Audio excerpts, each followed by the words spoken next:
The tree line formed a hard edge. Beyond it lay open ground, a shallow meadow flattened by frost and stripped of cover. Behind it rose forest, dense and layered, where trunks and shadow broke sightlines into fragments. The boundary between the two had always favoured hunters who understood contrast. The owl waited there. She perched on a low branch just inside the trees, body upright, feathers drawn tight against the cold.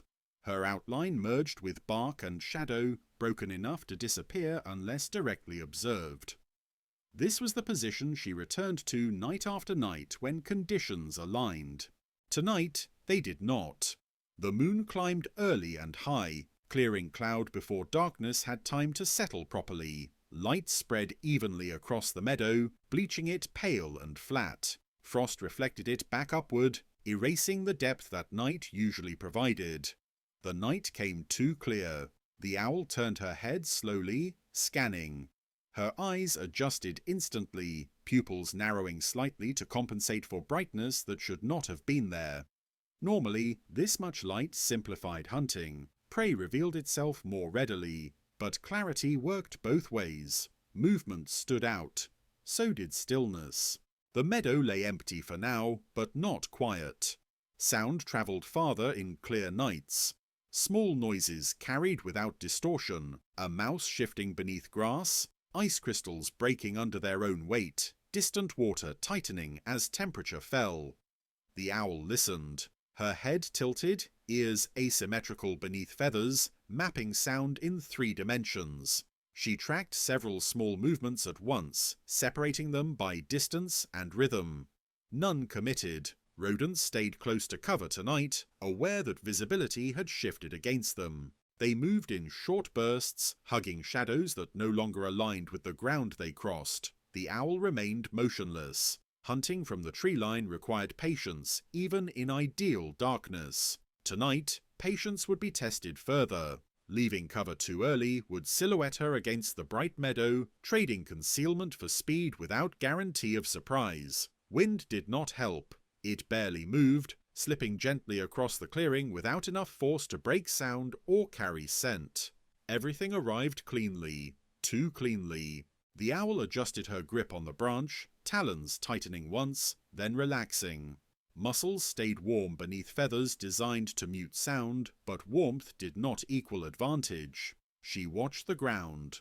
A shape moved briefly near the far edge of the meadow, a vole, maybe, darting from one patch of broken grass to another. It froze almost immediately, flattening itself, trusting that stillness would hide it better than distance. It was right. The owl did not strike. Distance was too great, the angle wrong. More importantly, the vole had not committed to exposure. Chasing movement that ended too soon wasted energy and revealed position. The owl waited again. Time stretched. Clear nights often did this, extended the space between opportunities without removing them entirely. Prey would eventually have to move. Hunger overrode caution, even under bright moons. The tree line held. Shadow remained reliable here, even if the meadow did not. The owl shifted her head again, recalibrating to the unnatural brightness, memorizing how frost and moonlight reshaped familiar ground. This night demanded restraint rather than speed. The owl would not hunt as she usually did. She would have to let the meadow forget how visible it was, or wait until hunger forced something else to forget first. The night had come too clear, and so the owl held the tree line, balanced between forest and frost, knowing that clarity could be as dangerous as darkness when it arrived before the world was ready for it. Movement began cautiously, not in the open, but along the uneven margin where meadow met shadow. A mouse emerged from beneath a clump of frost-stiff grass, body low, tail dragging lightly behind. It paused immediately, nose lifted, whiskers trembling as it tested air and sound. The owl saw it at once, too clearly. Its outline stood out sharply against the pale ground, every small motion distinct. In darker conditions, the mouse would have been harder to separate from background noise. Tonight it was isolated by light. That isolation was dangerous, but not only for the mouse. The owl tracked without shifting position. Her head rotated slowly, mapping distance, angle, timing. She did not lower her body into launch posture yet. Clear nights punished haste. The same light that exposed prey also exposed wings. The mouse moved again. It crossed a short stretch of open ground, stopped, then crossed another. Each burst was brief, controlled, never longer than necessary. Hunger pushed it forward, visibility pulled it back. Sound arrived cleanly. The mouse's feet pressed frost and dry grass, producing tiny, sharp sounds that carried farther than usual. The owl's ears captured them instantly, placing the animal precisely in space. Everything aligned. Too well. The owl leaned forward slightly. Her talons tightened on the branch. Muscles along her back engaged, feathers compressing to streamline her outline. Normally, this would have been the final preparation. She paused. A second sound intruded, not close, but relevant. Another rodent, deeper in the meadow, shifted beneath grass, producing a duller, heavier rustle. Larger, slower, less cautious. The owl recalibrated. Clear nights distorted priorities. Smaller prey near cover offered safety of approach but limited exposure. Larger prey in open ground promised more energy but demanded a longer flight over visible space. She adjusted her focus to the second sound. The first mouse froze again, sensing change without understanding it. The second continued to move, unaware, crossing a broader patch of open ground where frost lay unbroken. The owl lowered her body now. Wings did not open yet. Her posture compressed, minimizing silhouette against the tree behind her. She waited for the second rodent to commit fully, to move far enough from cover that retreat would cost more than continuation. The rodent did. It crossed into the center of the meadow, nose down, digging briefly at something beneath the frost. For a moment, it forgot the sky.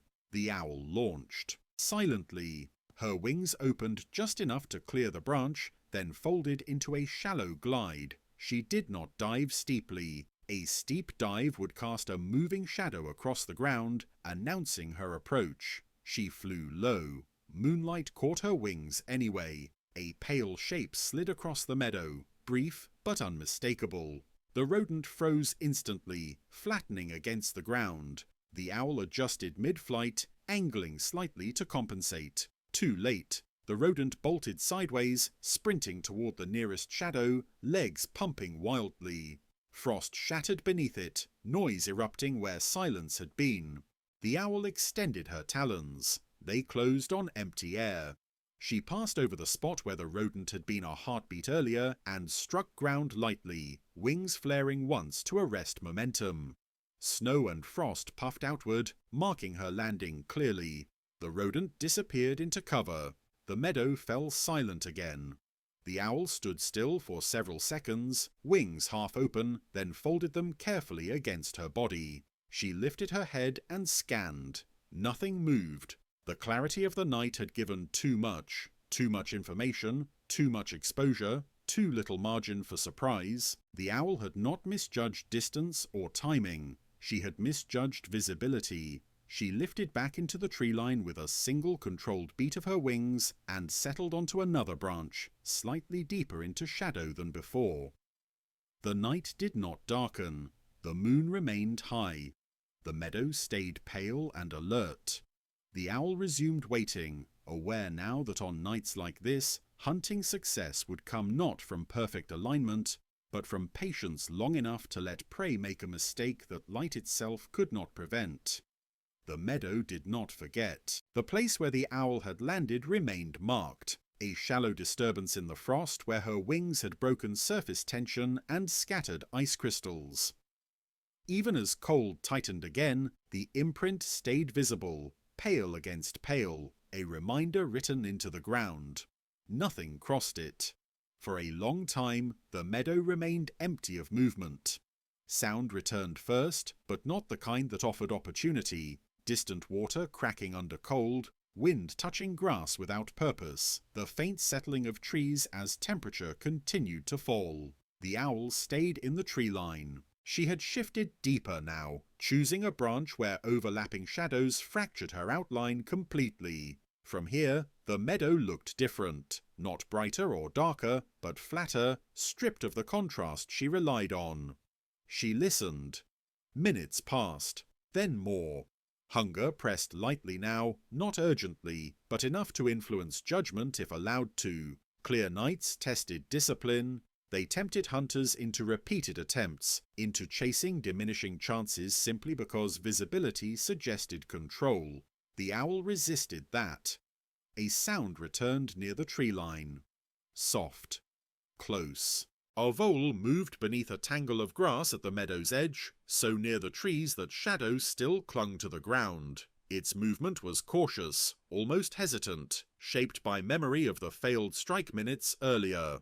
The owl angled her head. Distance was minimal. The approach would be short, but the margin for error was smaller than before. Striking here meant committing to a target that could vanish into roots and soil in an instant.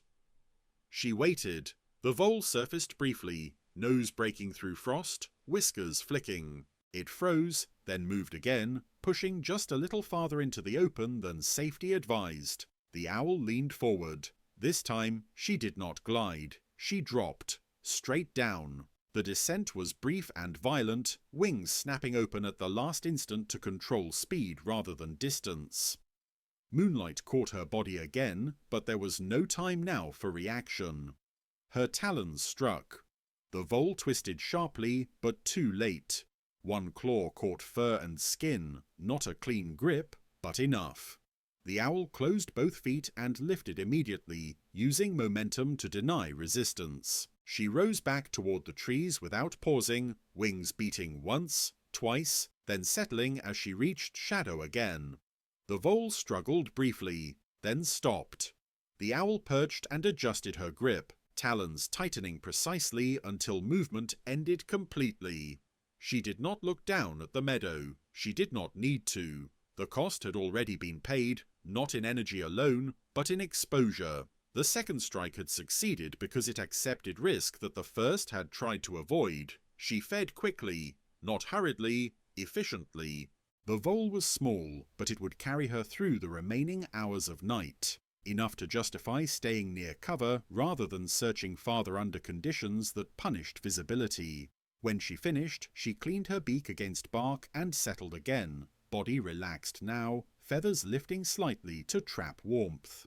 Below her, the meadow remained clear and watchful. The night did not change, but the owl had. She would not attempt another strike here. One success was sufficient. More would only invite error, fatigue, or attention. Clear nights rewarded restraint unevenly. They allowed one correction, rarely two. The owl remained in the tree line until hunger receded fully, until the urge to move weakened enough to let patience dominate again. And when the meadow finally grew quiet in a way that offered nothing more, she stayed still, holding shadow where darkness still mattered, knowing that on nights like this, survival depended not on how well one could see, but on knowing exactly when seeing too clearly became a liability. The night thinned slowly. It did not end abruptly, but loosened its grip in stages, stars fading first, then the contrast between frost and shadow softening as the moon drifted lower. What had been painfully clear earlier began to blur, depth returning in quiet increments. The owl felt it before she saw it. Air cooled again, not sharply, but evenly.